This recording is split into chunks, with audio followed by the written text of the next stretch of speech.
मन में कई तरह के विचार आते हैं। कभी कभी तो ना चाहते हुए भी मन में अश्लील विचार आ जाते हैं। लेकिन महात्मा गौतम बुद्ध की इस कहानी से आपके विचारों में बदलाव आएगा। मनुष्य का मन बहुत ही चंचल होता है और इसलिए मन में कई तरह के विचार उत्पन्न होते हैं। क्षण भर में ही व्यक्ति का मन कई चीजों को सोचने लगता है। इसलिए तो कहा जाता है कि मन को काबू करना आसान नहीं।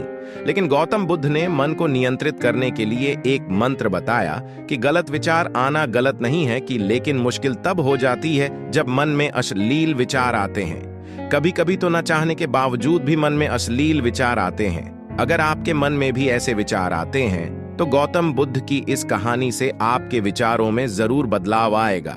कहानी को सुनने से पहले इस प्रॉफिट इंस्पायर चैनल को सब्सक्राइब कर दो। चलो कहानी को शुरू करते हैं। एक बार उन्होंने गौतम बुद्ध अपने भिक्षु रामपाल को भिक्षा लेने के लिए एक लड़की के घर भेजा। रामपाल पूरे रास्ते मन में यह सोचते हुए उस लड़की के पास गया कि आखिर आज भिक्षा में क्या भोजन खाने को मिलेगा, क्योंकि रामपाल एक राजकुमार थे और बुद्ध के सानिध्य भिक्षु के रूप में दीक्षित हुए थे। हमेशा रामपाल को महल में खाने के लिए स्वादिष्ट पकवान मिलते थे। लेकिन आज भिक्षा के रूप में उसे जो भी मिलेगा संतुष्ट होना पड़ेगा। रामपाल उस लड़की के घर पहुंचकर रामपाल ने भिक्षा मांगी। उस लड़की ने रामपाल को बैठने के लिए कहा और भोजन लाने के लिए घर के भीतर चली गई। इधर रामपाल फिर से अपने प्रिय भोजन के बारे में सोचने लगे और जैसे ही लड़की भोजन लेकर आई तो रामपाल अचंभित रह गए। रामपाल ने देखा कि लड़की ने उनके लिए उनके पसंदीदा पकवान परोसे हैं और अपने प्रिय भोजन को देखकर वह खुश हो गए। भोजन ग्रहण करते हुए भी रामपाल सोच रहे थे कि महल में तो उन्हें भोजन के बाद विश्राम करने की आदत है, लेकिन आज उन्हें भोजन के बाद वापस तेज धूप में चलकर आश्रम जाना होगा। लेकिन भोजन के बाद लड़की ने रामपाल को कुछ समय के लिए विश्राम करने का आग्रह किया। रामपाल फिर से खुश हुए कि आखिर आज उनके मन की सारी इच्छाएं पूरी हो जाएंगी। इसके बाद रामपाल कुछ देर विश्राम करने लगे। लेकिन विश्राम करते हुए भी लेटे लेटे वह सोचने लगे कि आज तो मुझे भोजन के बाद विश्राम करने को मिल गया, लेकिन संभोग करने के कैसे मिलेगा। तब रामपाल विश्राम के बाद उठे तो उस लड़की ने कहा कि आप जब तक चाहे यहां ठहर सकते हैं। रामपाल समझ गए कि यह कोई संयोग नहीं हो सकता। उन्होंने लड़की से कहा कि मुझे क्षमा कीजिए, क्या आप मेरा मन पढ़ सकती हैं? लड़की ने हाँ, मन पढ़ सकती हूं। यह सुनकर रामपाल लगा कि यह लड़की मेरे मन की बात समझ गई, लेकिन ऐसा नहीं हुआ। इसके बाद रामपाल ने सोचने लगा कि यह लड़की मुझे संभोग के लिए बोलेगी, लेकिन उस लड़की को भी शर्म आ रही थी। उस बात का इंतजार किया, फिर लड़की से आज्ञा ली और आश्रम के लिए निकल पड़े।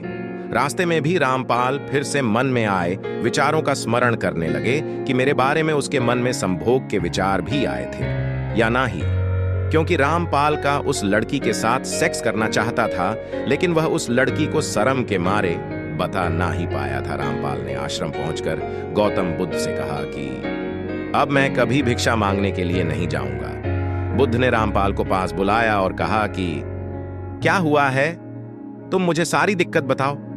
रामपाल ने सारी बातें बुद्ध को बताई। इसके बाद बुद्ध ने कहा कि अगले एक हफ्ते तक तुम भिक्षा मांगने के लिए उस लड़की के घर पर नहीं जाओगे, लेकिन तुम्हें इस बात का ध्यान रखना होगा कि कभी भी भिक्षा के लिए जाओगे तो तुम अपने चित्त को पूरे होश में रखना। तुम्हारे भीतर क्या विचार उठे उन पर ध्यान केंद्रित करना और यह भी ध्यान रखना कि तुम्हारे मन में कौन सी वासना उठ रही है। उस चीजों को ध्यान में रखकर जाना और इसके बाद मुझे वापस आकर बताना। अगले दिन रामपाल भिक्षा मांगने के लिए गए तो बुद्ध के बताए अनुसार वह पूरे रास्ते अपने होश को जागृत रखते हुए चल रहे थे। जब लड़की का घर आया तो रामपाल ने भिक्षा मांगी। उसके भीतर कोई वासना नहीं थी और ना ही कोई विचार उत्पन्न हो रहे थे, क्योंकि उसने अपने मन को पूरी तरह जागृत रखा था। रामपाल ने भिक्षा ली और आश्रम चला गया। रामपाल ने बुद्ध को प्रणाम किया और कहा कि आज मेरे मन कोई गलत विचार नहीं आए। फिर गौतम बुद्ध भी को संन्यास लेने के बाद अनेक क्षेत्रों की यात्रा की। इस दौरान उन्हें अलग तरह के लोग मिले। कोई अपनी परिस्थिति से परेशान तो कोई उनके रूप और व्यक्तित्व से हैरान। एक बार वह एक गांव पहुंचे। वहां एक महिला उनके पास आई और उनसे बोली, आप तो बिल्कुल किसी महान की तरह लगते हैं। क्या मैं जान सकती हूं कि इस युवा अवस्था में आपके पीला वस्त्र धारण करने का क्या कारण है? बुद्ध ने उस स्त्री को उत्तर दिया, मैंने 3 प्रश्नों का हल ढूंढने के लिए संन्यास लिया है। यह शरीर जो युवा व आकर्षक है, जल्दी ही वृद्ध होगा, फिर बीमार होगा और अंत में मृत्यु अवस्था में चला जाएगा। मुझे वृद्धावस्था, बीमारी एवं मृत्यु के कारण का ज्ञान प्राप्त करना है। उनकी बातों से प्रभावित होकर उस स्त्री ने उन्हें भोजन के लिए अपने घर आमंत्रित किया, मगर उस महिला को गांव वाले पसंद नहीं करते थे। जल्दी ही यह बात पूरे गांव में फैल गई। महात्मा बुद्ध उस महिला के घर भोजन करने जाने वाले हैं।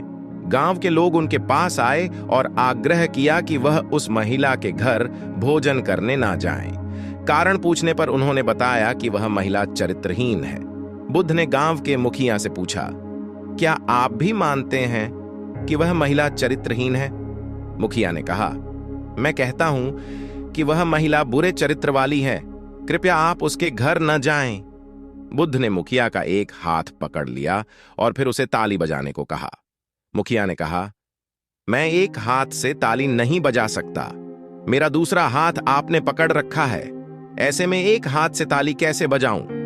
बुद्ध बोले, जैसे एक हाथ से आप ताली नहीं बजा सकते, वैसे ही वह महिला खुद चरित्रहीन नहीं हो सकती जब तक इस गांव के पुरुष भी चरित्रहीन ना हो। अगर गांव के सभी पुरुष अच्छे होते तो वह महिला ऐसी ना होती।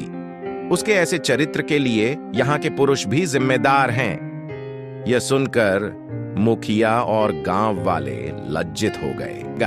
कहानी अगर अच्छी लगी तो अपने दोस्तों को शेयर करना ना भूलें।